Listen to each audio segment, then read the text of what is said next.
अब बसिर जो पनि ब्याटिङ गर्न गइरहेको थियो सबैजनाले चाहिँ आफ्नो च्यालेन्जेसहरूलाई चाहिँ एक्सेप्ट गरेर त्यो एक्जिक्युट चाहिँ जुन गर्नुपर्ने थियो प्लान्सहरू त्यो सबै एक्जिक्युट गरेर we posted a good total on the board plus अब बोलिङमा चाहिँ very happy the way we played as a unit किनभने अब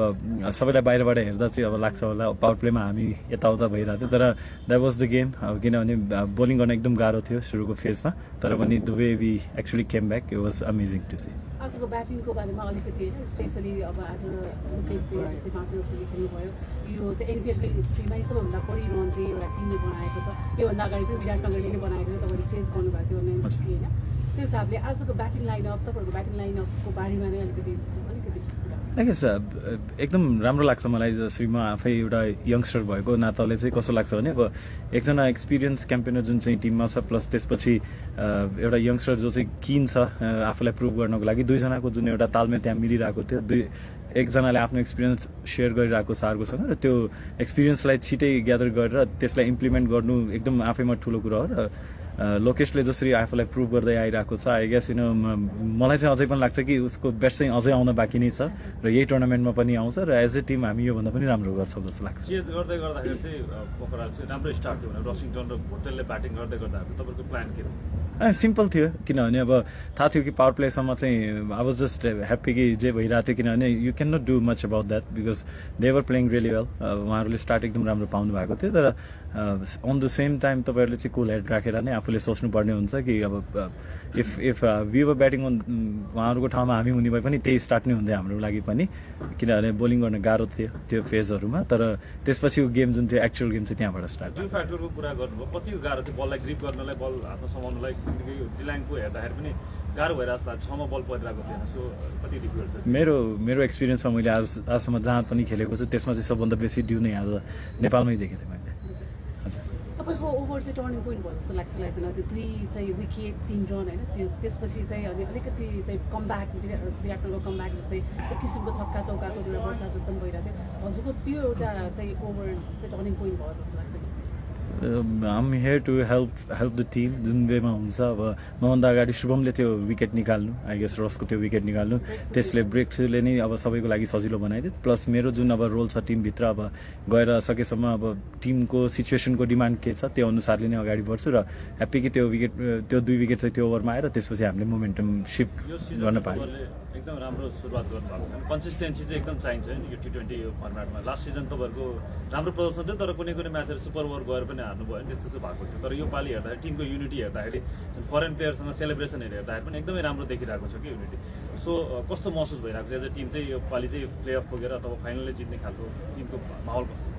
फर्स्ट थिङ त ग्ल्याड कि जुन टिमसँग सुपर ओभर खेलेको थियौँ उहाँहरूसँग आज जित्न पुग्यौँ राम्ररी कम्प्रिहेन्सिभली तर अब आउने आज पनि केही मिस्टेक्सहरू भएको छ तर त्यसलाई चाहिँ अब आउने दिनहरूमा चाहिँ सुधारेर आगामी दिनमा प्रदर्शन गरेर अब अफकोर्स अब सबै टिमहरू चाहिँ यहाँ चाहिँ ट्रफी जित्नको लागि हुनुहुन्छ so will definitely give our heart and soul to win this trophy no worries सोध्न चाहेको चाहिँ जस्तो पुगुले दशा आएकै चाहिँ एज अ मेन्टर आउने भन्ने कुरा भएको त्यसको बारेमा चाहिँ अलिकति बताइदिनुहोस् न भूमिका पनि हुनुहुन्छ अब we are still in touch अब युएस बोर्डको हामीले के भन्छ अनुमति पाउनुपर्ने एकदम जरुरी नै छ उहाँ चाहिँ त्यो टिमको हेड कोच भएको नाताले पनि सो वी जस्ट वेटिङ अब फाइनल कन्फर्मेसन आएपछि चाहिँ अब त्यसमा हामी अगाडि बढ्नेछौँ फाइनल क्वेसन चाहिँ यो भाइब्सको बारेमा अलिकति बताइदिनुहोस् न धेरैपल्ट खेल्नु भएको छ होइन तर यो for the first time under the floodlight यहाँ खेल्नु भएको छ होइन बाहिर त धेरैचोटि खेल्नु भएको छ तर आफ्नै टिम ग्राउन्डमा यो खेल्दाखेरिको भाइब्स र फिलिङ्स अलिकति सेयर गर्नुहोस् मैले अघि नै प्रेस कन्फरेन्स हाम्रो पोस्ट म्याच प्रेजेन्टेसनमा पनि भनेको थिएँ हाम्रो लागि भन्दा पनि हामीभन्दा पहिला जतिले पनि खेल्नु भएको थियो उहाँहरूको यो जुन सपना थियो होइन उहाँहरू पनि आज यो सब हेरेर आँखामा चाहिँ आँसु चाहिँ पक्कै पनि होला खुसीको आँसु चाहिँ किनभने उहाँहरूको जुन एउटा पहिलो स्टेपदेखि यहाँसम्म नेपाल क्रिकेट जहाँ आइपुगेको छ आजको दिनमा आई गेस सबैको सपना साकार भएको छ जस्तो लाग्छ र अब यसलाई चाहिँ अगाडि आगामी दिनहरूमा मोमेन्टमलाई लिएर जाँदै अब यसलाई क्यारी गरेर आउने जेनेरेसनको हातमा पनि जुन नेपाल क्रिकेट हुनेछ त्यसले चाहिँ अझै राम्रो उपलब्धि पाओस् भन्ने चाहिँ म चाहिँ कामना गर्छु आज जेम्स निसमको विकेट चाहिँ कति स्पेशल थियो जुन टर्निङ पोइन्ट पनि हुनसक्यो त्यो खेललाई हजुर अब अभियसली अब लेफ्ट आर्म ब्याटर्स प्लस अब म चाहिँ सर्ट ह्यान्डबाट बल फालिरहेको थिएँ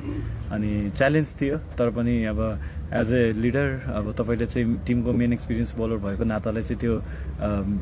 लिनु पनि पर्छ जस्तो लाग्छ, इनिसिएट लिनुपर्छ र त्यो लिए अब लक्कीले विकेट पनि पायो। अब विकेट पाएपछि अब अफकोर्स मोमेन्टम चाहिँ सिफ्ट हुन्छ, सो